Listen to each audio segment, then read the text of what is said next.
Oh, nice. Like the party. Yeah, well, the next part's the real party. It's got a 463 final drive. So, oh, holy crap! yeah, it flies through the gears. You know, you grab second right out of the 60 foot, and you're putting it in fourth by the time you go across the 8th mile. Hey guys, I'm Josh Brown. And I'm Jordan Stevens. And you're watching the Cars and Health Bars podcast. Let's get right into the episode. Hey guys, I just wanted to jump on here before this interview gets started. I just want to say we had so many technical difficulties going into this, so the audio quality is very, very, very bad on mine and Jordan's end. Reason being, Andrew, we went through so many technical difficulties, we didn't bother, reminding him, hey, you might want to put some earbuds in, so you can hear us through his laptop. And unfortunately, that was kind of the best way for the conversation to sound decent, was to just let us play through his laptop instead of trying to chop it up, and it's just, that's just the way it happens. So we'll have Andrew back on in the future, and it'll be a much better interview. But I think this went great. I think this is an awesome interview. Andrew, if you're watching this, I can't thank you enough for joining us. This is a great discussion, whether you are a car guy, gamer, or both. Both get discussed in great detail, and this is not one you're going to want to miss. And without further ado, I will throw it into this interview. Hey, what's going on, guys? Welcome to Cars and Health Bars. Today, we are joined by Andrew Cameron of GPI. How are you doing tonight, Andrew? Hey, man, I'm doing all right. How are you guys? I can't complain. Oh, man. This been a very excited interview for us. We've just been so fired up and anticipating this. We set it up so long ago. It's so great to actually get you on here because, we'll talk about it in the episode, but you just align with so many of our qualities as, like not only just gamers, but car guys. Like, of course, got the Fitch and Camaro right behind you. But I want to get into a little bit of your background. First off, I want to know kind of like how you got into performance cars, how you landed at GPI, all that good stuff. Sure. Well, I think performance cars probably stretch from my mom's dad. He was always into racing. He was a NASCAR guy. Grew up watching him watch NASCAR races and watch that stuff. And then he I like dirt track racing a lot. And I live in a tiny little town that's got a great dirt track in it. We run big block modifieds here in the Northeast is our kind of our specialty. And so grew up going to the track and seeing high performance stuff, there. And then as soon as I could get my hands on my own stuff, I started fiddling around with cars. And even before then, I had dirt bikes and pulling tractor and stuff like that. So just kind of all stemmed from my grandfather, though. He was always pushing that agenda a little bit. He never had like hot rod cars himself, but he was always helping other people with their stuff. And he was a mechanic and a welder by trade, and Nice. kind of comes from all that. What would you say is the first serious build you got into? Well, I don't know what makes for a serious build. I had a lot of stuff that I filled it around with. I couldn't have a car and leave it stock or leave it however I bought it. So I did a lot of like bolt-on stuff, just daily drivers that I would have. Like I think the first car that I put headers on was a Pontiac Grand Am that had a 6-cylinder in it. I had long tubes on it and a cutout. It was loud. It wasn't fast, but it was loud. That's half the I feel like that's where you start out, though, Yeah, for sure. And I've had this is a fourth Camaro I've had a couple of third gens and a fourth gen, and I guess maybe my second third gen was an 86 Berlinetta, and that had a 305 with a cam converter gear. I wouldn't call it a serious build, and again, it certainly wasn't fast, but it was fun, and it was definitely not stock. So probably that car would be my first build. That's kind of funny. I just sold my Berlinetta. Mine was an 82. I was 350 swapping it, but it just wasn't for me. I had to give up on the project. But that's kind of funny, man. we align on somebody. Yeah, right. Yeah, I mean, I think third gens are why I got into Camaros. My first Camaro was an 87 IROC. That was a two-port 350 car with an automatic. That was the first 40 any kind of car that I'd had. And that stoked those fires that kind of never went out from that point. So been through a lot of different cars since then, but always Camaros were kind of at the heart of it.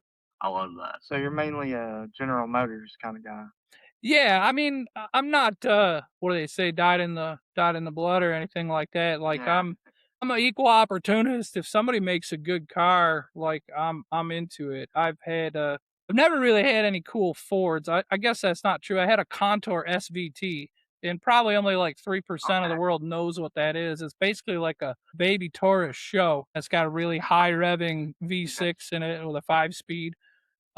Special vehicle team worked those cars over, and it was just another, just not particularly fast but fun, neat car.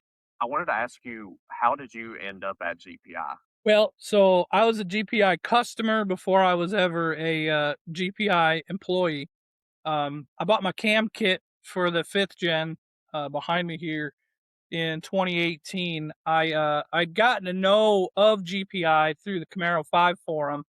And Ryan was really active on the forum back then. That was back in the heyday of the GPI versus TSP, stock bottom end wars. Yeah.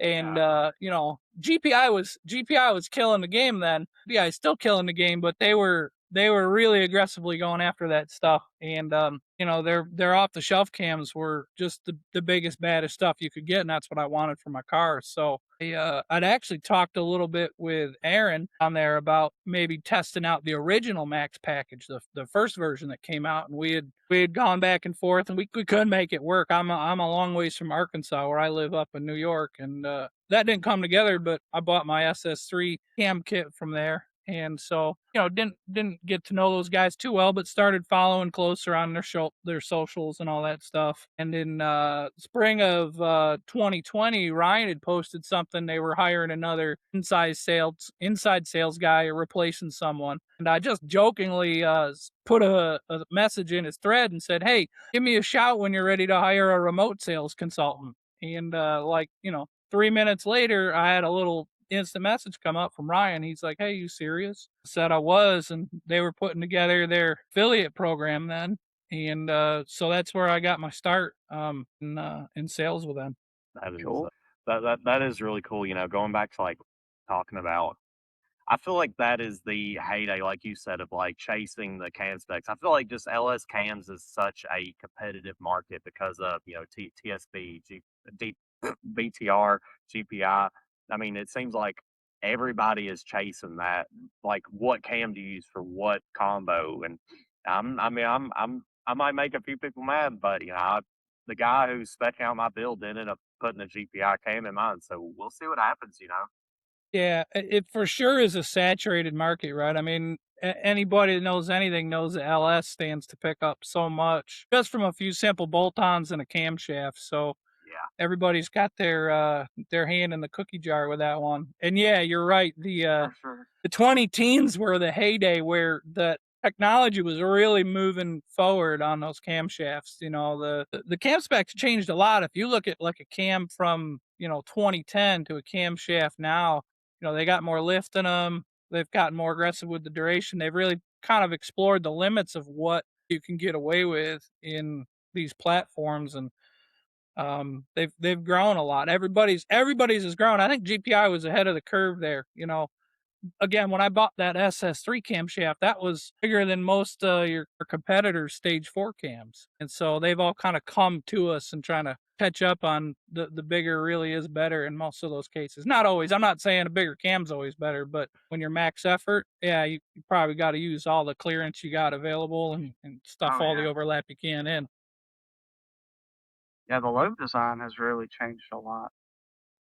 Yeah, and that's one of the things that people overlook in camshaft design, right? Like, you can take two cams from two different manufacturers, and maybe they got the same valve events, right? They got the same duration, Yeah. the same lobe step advance, all that. But the lobe design has a huge responsibility in how well that camshaft is going to perform. There's a fine line between getting the valve open quickly, but not so quickly that you're tearing the valve train up. And then again, the way you carry that over the nose and then back down, it's all very, very subtly important to keeping it stable, but keeping it aggressive. Fine line in there. Yeah, and one thing's for sure, man, is cams are way ahead of where they were, and I'd say even cylinder heads. I'd agree. I mean, look at Brian's new heads, right? Like, that's proof that we're still advancing to this day. The Yeah. cannon valve head is taking the market by storm right now, and rightfully so. It's an incredible product, and it's kind of the first major advance we've seen in a few years. I would say, prior to that, medium bore stuff, our max package was really competitive, and there's a few other really good heads out there, and some of the like 11-degree stuff is nice because it Yeah. picks you up clearance while dropping the chamber size, and that's always the trade-off, right? That you want to mill your stock heads. Well, that's great, but you've only got so much clearance to play with. Are you going to fly cut the Yeah. thing? You got aftermarket pistons. If it's stock bottom end, you've only got so much to work with. I feel like you guys have always been like the kings of cylinder head porting. Like that's always what I see is like, you guys not only that, but the intake porting too. Like you guys seem to be the go-to market, at least in our area, for cylinder head porting and intake porting. Yeah, well, the guys here are pretty relentless in their pursuit of performance. Whether that's Aaron or Ryan or the guys down at Kuntz in the machine shop. All these guys are kind of racers, either currently or have been, and they really want to go after every last little bit that they can get after. So they've got a lot of their heart in it. They're wanting it to be good first, and then if we can sell some and make a few bucks on the side, that's advantageous for everyone. But having that kind of racing mentality helps you really push forward into every little opportunity you can get. How pinnacle was it that Brian Tooley picked you all to be one of like the shops that he worked directly with the Porter casting cylinder head, the Porter casting cannon valve cylinder heads? Well, I mean, it's a huge opportunity, right? Brian's obviously got the next hot thing for the LS. Like I said, it's an incredible cylinder head. It really is a fairly revolutionary design. I mean, canted valves, nothing new, but affordable production casting that you can buy and put on your car without really changing anything else. Major about your combination, just bolt on that kind of additional power. That's a big deal. So being able to work with Brian on that and be one of the first people to get their hands on those heads and start developing our port is a wonderful thing.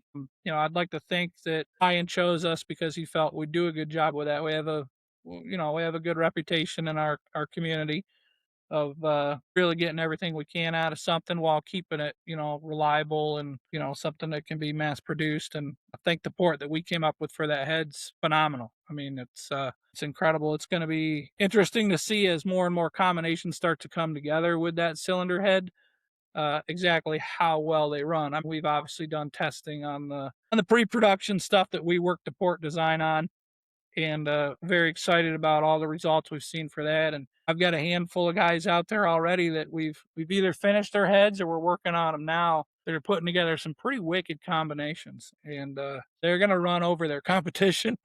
I got a set that's coming to y'all soon for recording. I gotta ask, what's the turnaround like? Well, the cannon valve heads are done in the Kuntz shop, and they're busy guys right now. So it's a small shop, right?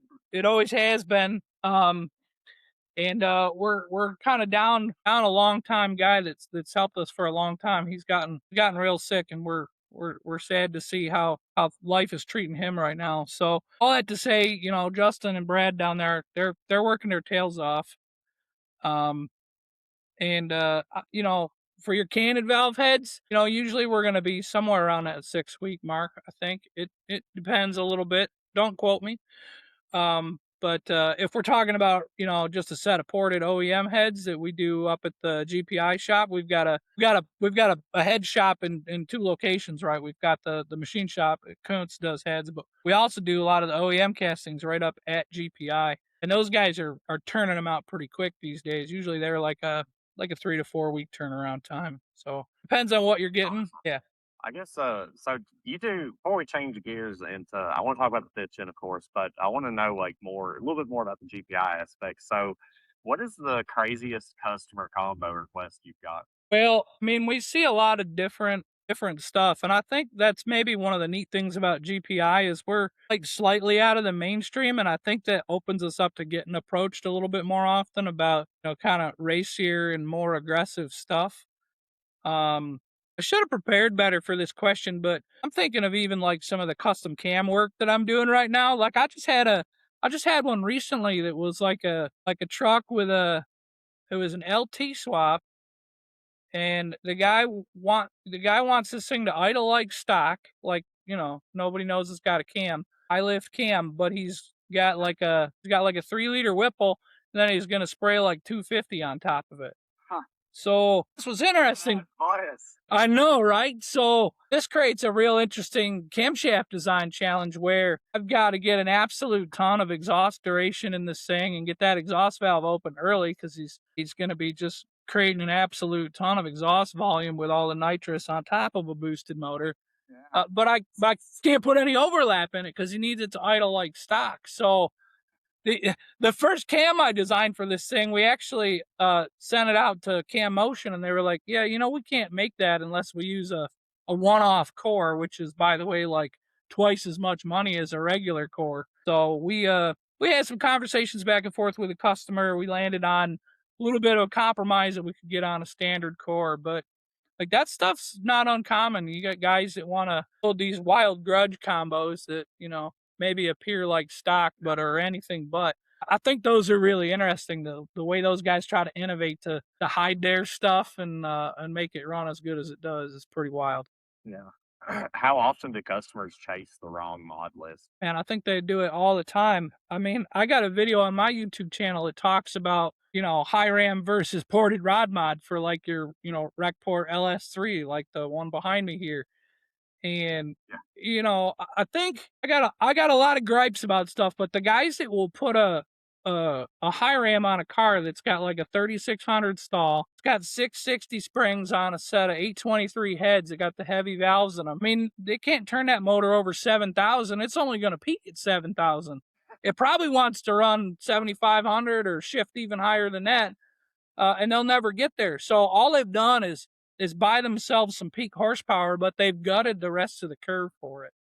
So That's so valid. I love that technical aspect. So Yeah. you're just like hurting these L99 guys' feelings.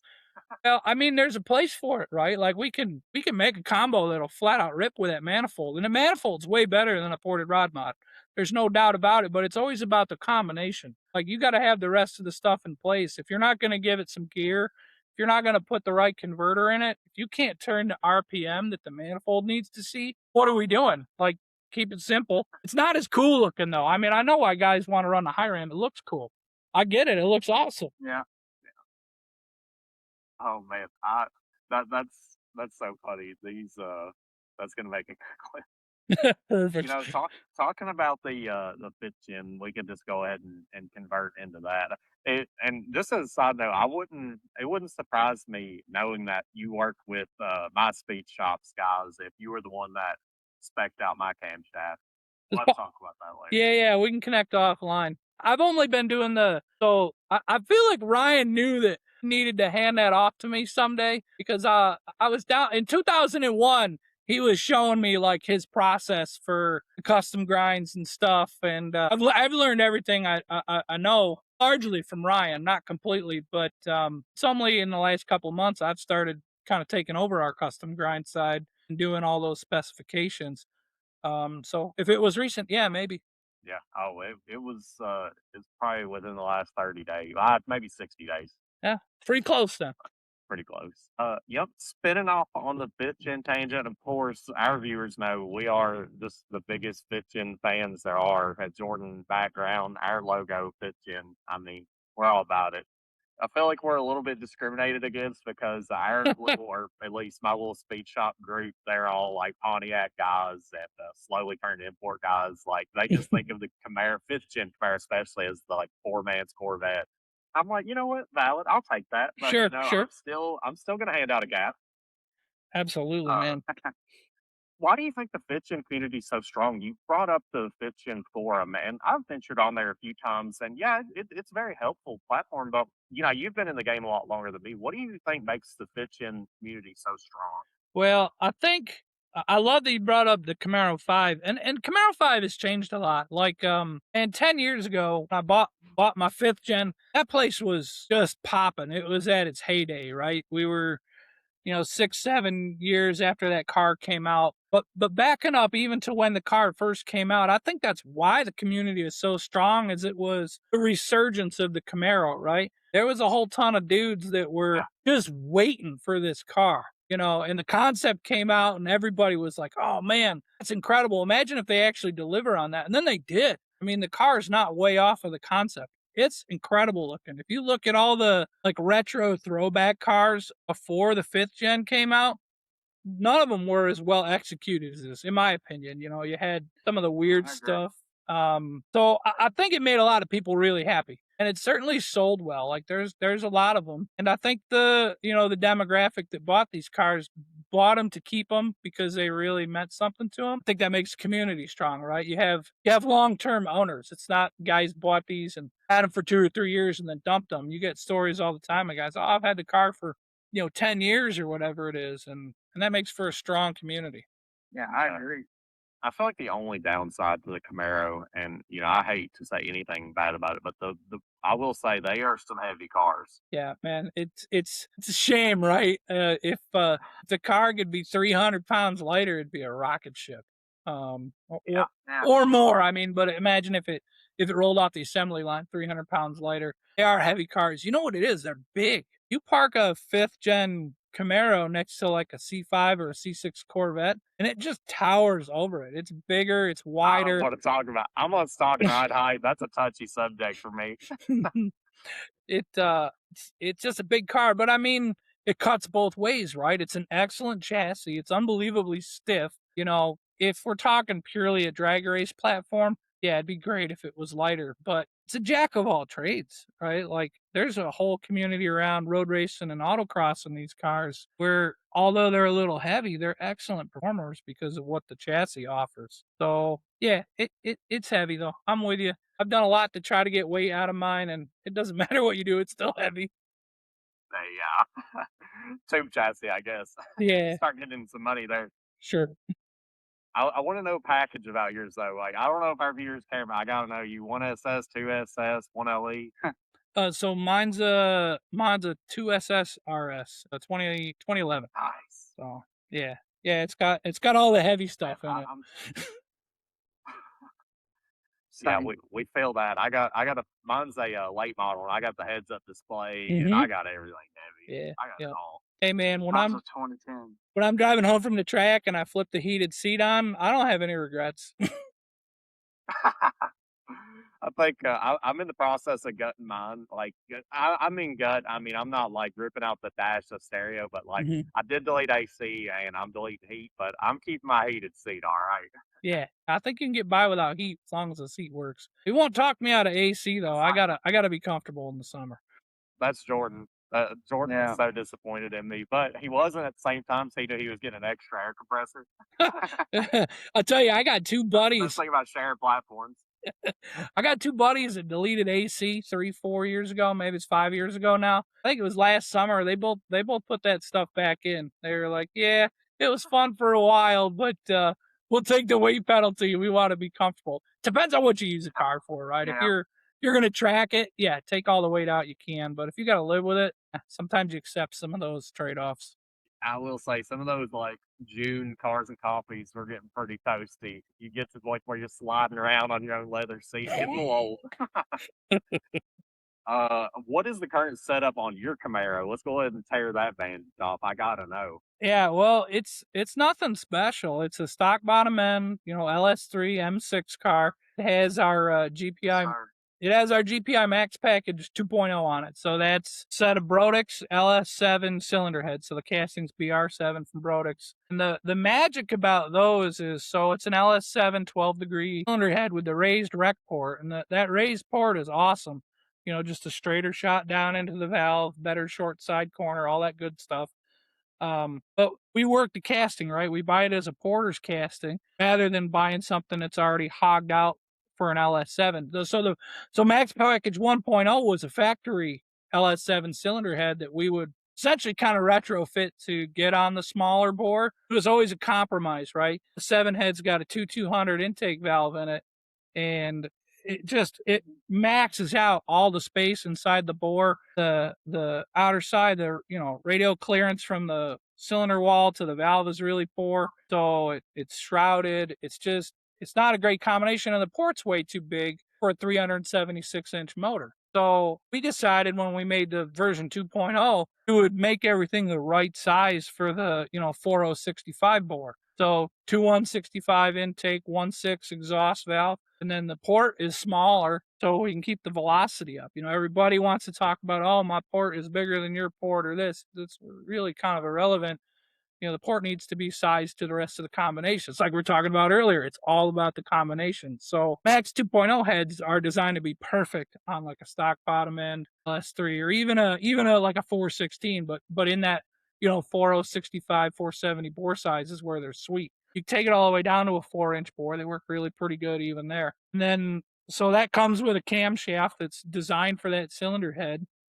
And this car, you can see it's still got a stock hood on it. So it's only got but a lowly little LSXR intake manifold on it. Nothing special. It's this was the original test platform for Max Package 2.0 in chassis. Yeah, so this was the first car that ever had that package on it.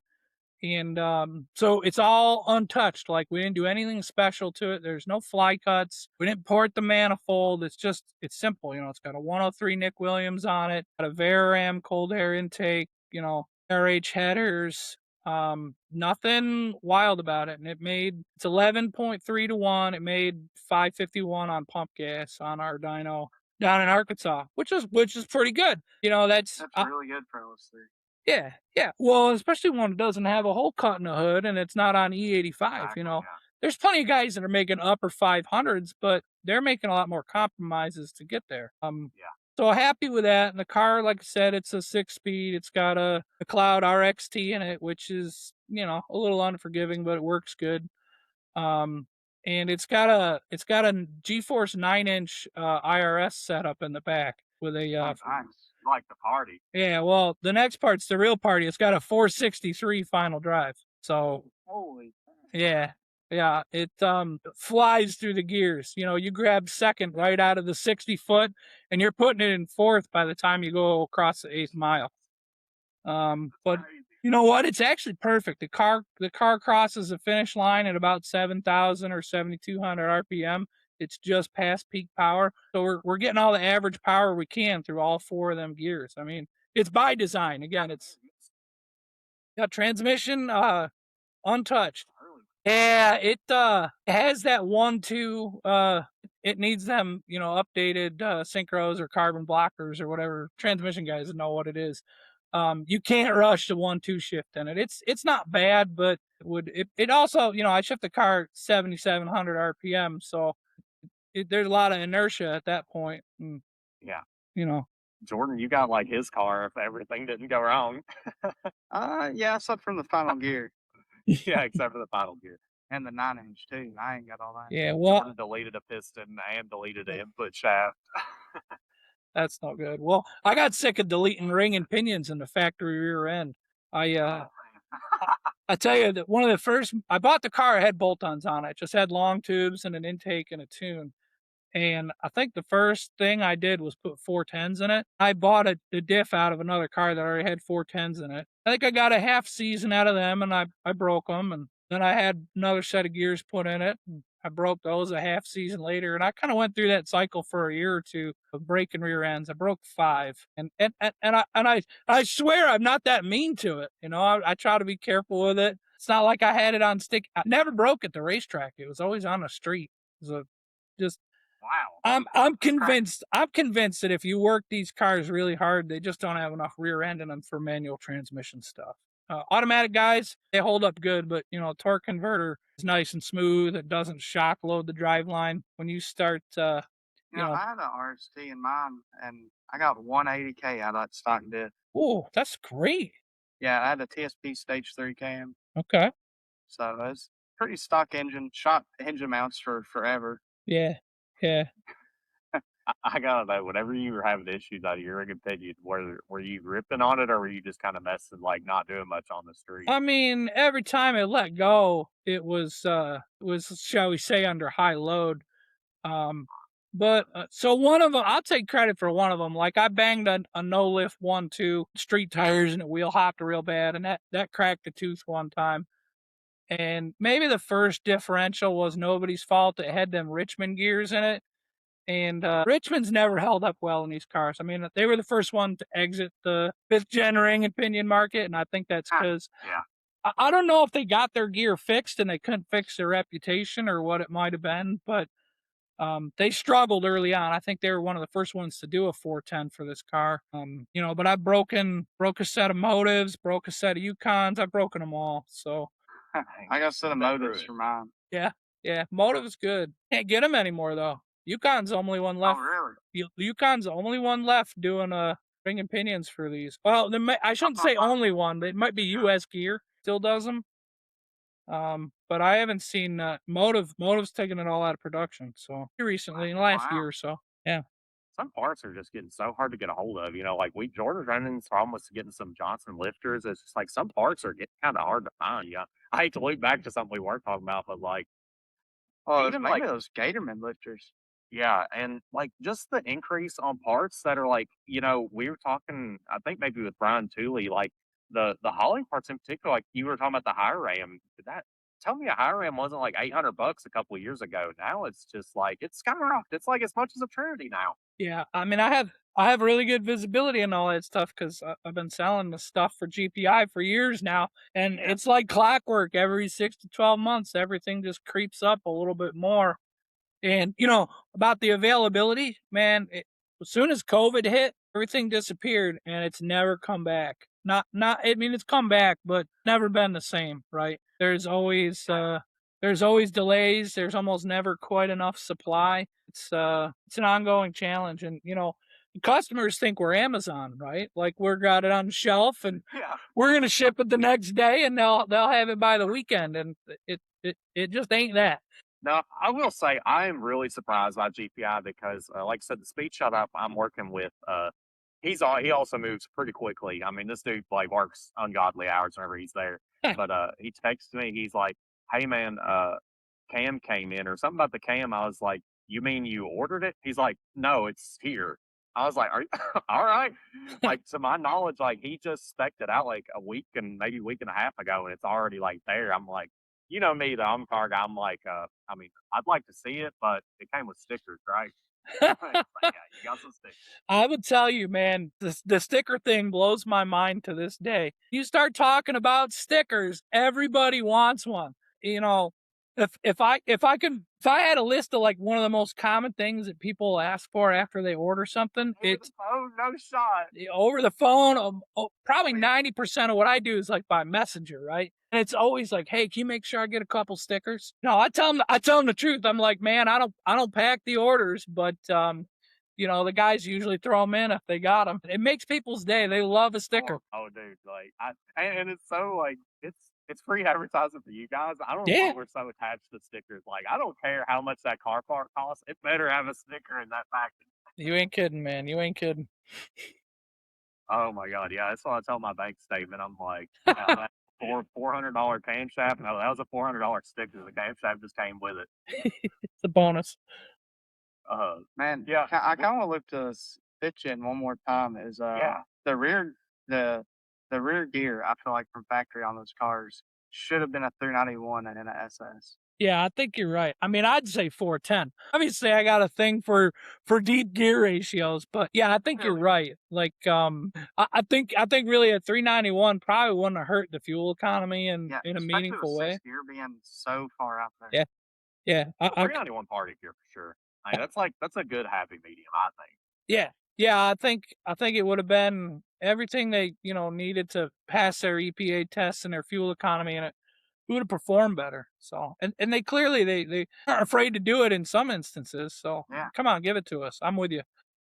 All right. Well, before we switch gears here, I'm going to throw it to an ad read. Guys, if you're a car listener, stick around. We've got some rapid fire questions at the end of the episode. We're going to throw it to an ad break where you get into our gaming topic. I want to thank Chemical Guys for sponsoring the Cars and Health Bars podcast. If you're like me, you used to just go to the parts house and grab whatever cleaner was on clearance, or shoot, maybe even hit up one of them quarter washers in town. Well, I'm here to tell you you can start living your life different with our sponsor, Chemical Guys.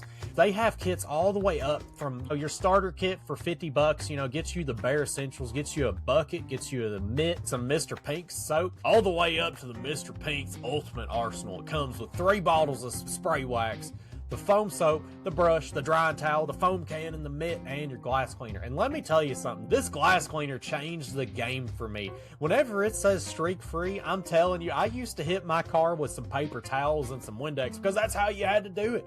This, you can actually use microfiber towel and it gets rid of the streaks. It's unlike anything I've ever seen before. I personally use this on my Camaro before I go to car meet. Shoot, I've even used it on the windows in my house, brother. Now, if you want to get real bougie and get real fancy, they of course have all your hydro coat, all your ceramic stuff, clay bars. If you want to really get into that nitty gritty, why hit up a detailer when you can just detail your own stuff using Chemical Guys? They make it so easy and so affordable to get a mass amount of products, and it's everything you need. It takes all the guesswork out of piecing together an arsenal.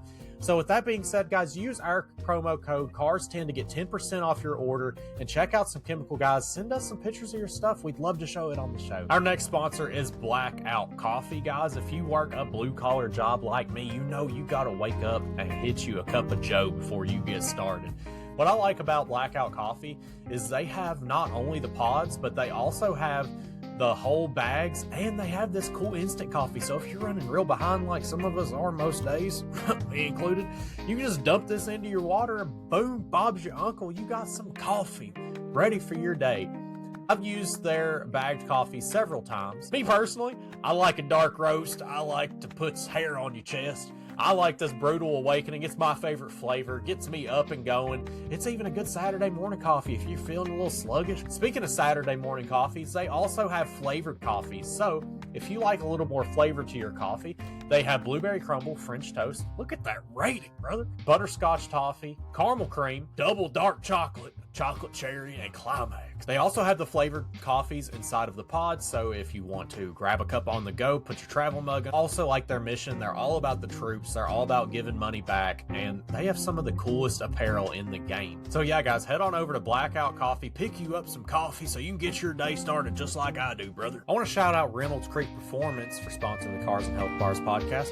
If you're in Kentucky or anywhere close and you've got an LS, LT, or Mopar set up and your car just isn't running right, you need to know about this shop, because here's the deal. A lot of people throw parts at the car's can, injector, turbine, whatever, and wonder why it runs like garbage. 9 times out of 10, it's the tune. That's where Reynolds Creek Performance comes in. These guys specialize in actual calibration, not just slapping a base map on your car and sending it out the door.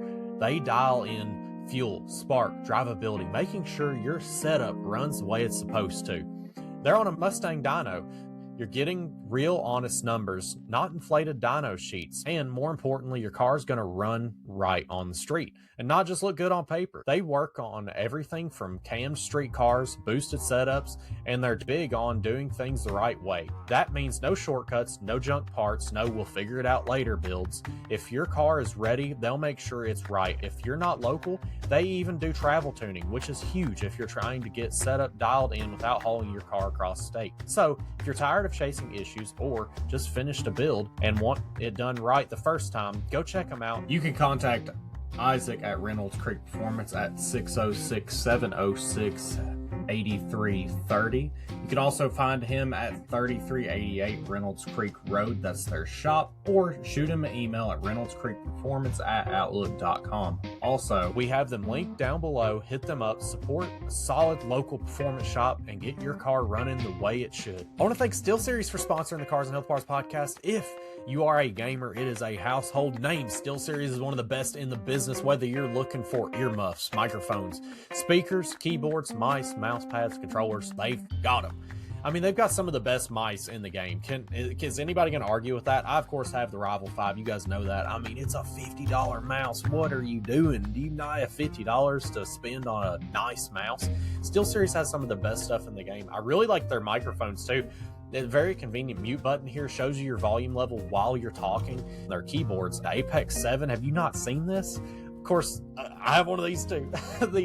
What I like most about it is the armrest is magnetic and removable. So whether you're kind of wanting that or not, and their keys are removable, fully customizable OLED display. Don't even get me started on their headsets. They have some of the best headsets in the game. I need to pick me up a set, just $150 for this headset, fully wireless. Their Artis Nova 5 wireless has a 60-hour battery life and quick switch from wireless, so you can pop in and out that battery pack with ease. What else is there to say? For you console guys, they even have earbuds that have console support. They have all different kind of price point headsets. If you want to ball out and get the Artis Nova Elite, all the way down to your $160 to even $100 headsets. And that's $100 for a wireless headset with 60 hours of battery life. Does it get much better?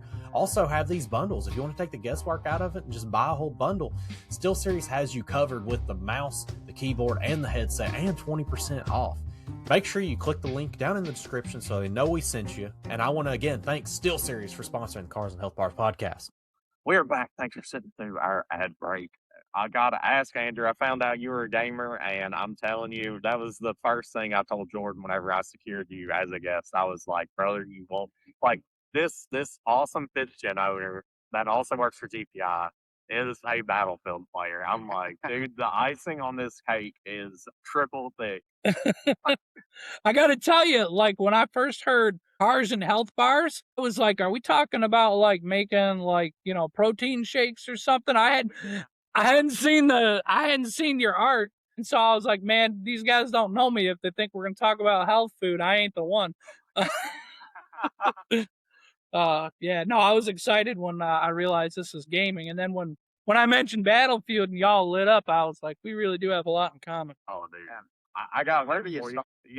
Yeah. Hold on. I got to know what's your favorite Battlefield before we get into it. Favorite's got to be Battlefield 4. I got the most hours in that. It's My man. I still think it's the best overall. I think that Battlefield 6 is pretty good, man. I've been really impressed with it overall, and I think it, obviously 2042 was just atrocious. And it's easy to think 6 is good just after how bad that one was, but and even when you go back and you play one, then you play the other, Battlefield 6 plays really well. Yeah, I feel like it definitely is a breath of fresh air to the Battlefield community because of, I feel like 2042 almost had to fail for Battlefield 6 to have this like super hype around it. Yeah, I think you're right. Well, and even kind of before 2042, they had started to move away from kind of their core. Yeah, which wasn't terrible. Battlefield 1, not terrible. What was the Cops and Robbers one? I forget what that was called. Yeah, Hardline. None of those were terrible. They weren't. 2042 was legit terrible when it first came out. Yeah. I heard that it got better. I played that game for a couple of weeks when it first. I was pre-ordered. I was excited for it. And it came out, and I couldn't have been more disappointed. Yeah. So it's crazy because Jordan, we're PC gamers. Jordan's PC was, it was definitely a later gen PC, but it's weird because he ran the beta test just fine. I mean, like tore it up, had great frames, everything.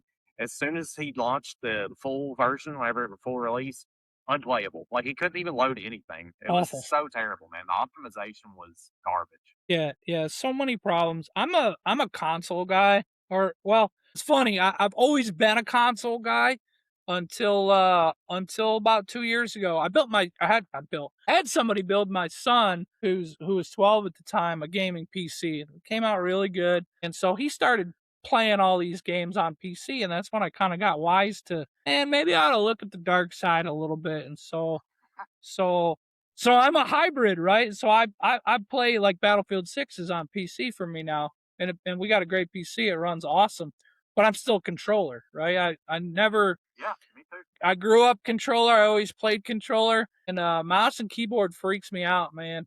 And I get like forced opportunities to learn on that stuff because I played DayZ, And DayZ, you can play DayZ on console with a controller, but if you want to play it on PC, there are some like custom mappings I guess you can do, but committed, like when I switched over from console to PC for DayZ, I was like, I'd learn keyboard and mouse. And it's been like 2 years and it's still a struggle.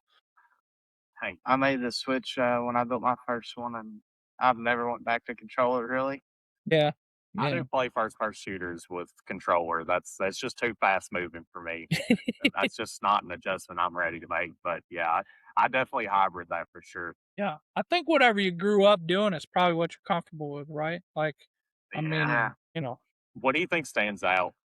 Battlefield versus Call of Duty, of course, the tale as old as time. Like, what makes Battlefield stand out so much in your opinion? well, I think it's grounded closer in reality, right? I remember the first time I played a Battlefield title was Battlefield Bad Company 2. And I was always a Call of Duty guy before then. You know, I played the Call of Duties, the World at War, the Modern Warfare 2, the original ones, all that stuff.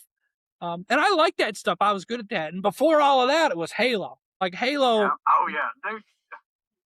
You know, and before Halo, it was GoldenEye, right? So that's where You're like describing me right now. that's where the shooter started for me was GoldenEye, and then it grew from there. But so the first time I played Company 2, I was like, wow, this is so much harder, and it's so much more like strategy based, and it's just more realistic. It's easier to die, all that stuff, and that's what I like about these Battlefield titles is, you know, bigger maps. You know, the way you move around the map is really important, and the way you know set up for cover is really important. It's a more complete thought on what you're doing rather than just pointing and shooting, which is fun too, but it ain't my thing. What you talk about 4 being your favorite. We are seeing some maps returned from like older Battlefield, Yeah. like Battlefield 6. What are some maps that you would like to see get brought back over from 4 or like an older Battlefield? Zavod 311, man. Let's get it back. Yes, sir. Man, Zavod's one of my favorite maps. I have so many good memories of running around on that. So my gameplay type is conquest, right? Conquest large or however you want to. And I'm competitive. And so when you're playing conquest, right, whoever's got the most points wins. So I'm always trying to run around and take objectives. You know, I don't sit there and try to hold them once I got them. I want somebody to take it so I can come take it back and get some more points. So I'm pretty good at running around the map and getting places quick and getting, you know, big flanks and go in and get that objective that's closest to their HQ and all that stuff. And Zavod's just really good for that. It's got a little bit of close range right in the middle, right? Like everybody bunches up in the middle. And if you like to play up close and have those confrontations, they're all there. But then you can get some long range stuff going on, and it's very strategic. And I love that map. I feel like you run the AEK. Yeah. I'll be honest, I'm a DMR guy. I like a good mid range setup. So it was RFB was my main go to in Battlefield 4. Yeah, just give me like I like the Scar. yeah. The Scar's been really good to me in Battlefield 6 recently. So Really, I don't use it much on there. yeah. I Got haven't power. played 6 as much. I think Jordan's like way ahead of me on 6. I got kind of late to start 6. I pre-ordered it, but I kind of didn't play it at the start, and I'm kind of making like a late return to it. Yeah. But yeah, Zavad would be, or sorry, we never pronounce it right. Well, I don't know if I'm saying it right, so you could be teaching me something right now. Yes. Yeah, man. Give me a light machine gun and turn me loose in locker. Yes, sir. Give me the MG4 on locker. Yeah, 240B. Yeah. Yeah. Yeah. What's your favorite vehicle to run around in on Battlefield? Oh man, I like an LAV, APC, whatever you want to call it, depending on what it is. But like a mix of speed and maneuverability, but with some good protection and some good firepower. Feel like for the conquest style gameplay of like trying to get place to place, that works really good. Of course. I feel like me and Josh do pretty well with the attack chopper. Yeah. Oh god. If you see us dead in spawn, you know it's about to go down. We're sitting there spamming that chopper. You gotta have a good team to make the chopper really effective. I think you get until you get one guy that won't leave the seat as passenger. Yeah. Dude, Have you ever seen those? Have you ever seen those YouTube cartoons called Battlefield Friends? Yeah. Yes, sir. They're pretty funny, man. Oh man. I gotta shout out the motorcycle though. So man, I made a living for like 6 months with C4 strapped to the front of a motorcycle on like Silk Road. It's just so big and open. You get going so fast on a motorcycle so quick. There's plenty of tanks to blow up on that. Man. Yeah. There's like 6 tanks per team. It's insane. Yeah. It was I feel like I was most hated for quite a while for doing that What? stuff. I was glad we didn't hop on and like you just be like, yeah, I'm just I'm a big AA player. Yeah. Someone would have like lost it. Let them guys fly around. They aren't doing too much. The spawn AA will take care of any problems. Yeah, that's right. Oh man, I want to leave a little bit for a later episode, but I want to hit you with our rapid fire questions to round out this episode. This is just some questions to not put very much thought into, just real quick. Sure. Let's start out with your favorite engine platform. LS3. Not a no-brainer. LS3, man. All right. What is your favorite cam sound? The more overlap, the better. Choppy, lumpy, but natural. So I said choppy, but I meant lumpy. Keep it real. Yeah, there you go. Exactly. Turbo or blower? I know you're a big NA guy, but I'd put a centrifugal on before I did a turbo. So my man. Your favorite gaming console generation? Oh man, I have some really good memories of OG Xbox. I've liked all of them since, but that was special times. I love that. Most underrated. Underrated. I know this was in the prep, and I still didn't have anything for this. I haven't come up with a good answer for that, so I'm gonna pass on that one. You're all good. One mod every enthusiast should do. Years. What about short throw shifter? That's mine. Oh man, I mean, I think it depends on the platform. If you got a 5th Gen 1 LE, it's already got a nice shifter in it. Don't mess with that. But yeah, some of them. But cam or not cam, but gears or converter. If it's an automatic car. Oh, converter, yeah, for sure. What is one mod people waste too much money on? The one that doesn't fit their combination. So whatever that might be, stop spending money on stuff that doesn't work with the rest of your stuff. Probably what I got. Uh-oh. We better connect offline. This might go without saying, but best sounding V. I mean, I'm a big LS guy. Can't get away from it. But the 80s and 90s 5-liter Fords are tough to beat too. Oh yeah. Oh, okay. That's a sweetheart. That's a sweetheart of a sounding motor. What is your favorite Battlefield map? All of them, any of them. All of them, man. We talked about Zavod, but Parcel Storm, man. That's a good one. Naval Seas map. Yeah, we man. need naval in Battlefield 6. Yeah, we do. It's coming. One gaming franchise you wish would return. Well, is returning, but I'm looking forward to our next Grand Theft Auto. Yeah, yeah, it's crazy to say. It's been such a break. I know, it feels like it's gone, right? Like it's been a decade, right? And so I'm looking forward to it. All right, last question. One automotive opinion you'll never back down. Don't fear the gear. I love that. That needs to be on a t-shirt. It does. All right. Give me some shout outs, Andrew. Where can people find GPI, socials, your stuff? Just throw them all out there. Yeah, so definitely go to GuatneyPerformance.com for GPI, and we've got a YouTube, and then you search Andrew Kammer, you'll find my YouTube.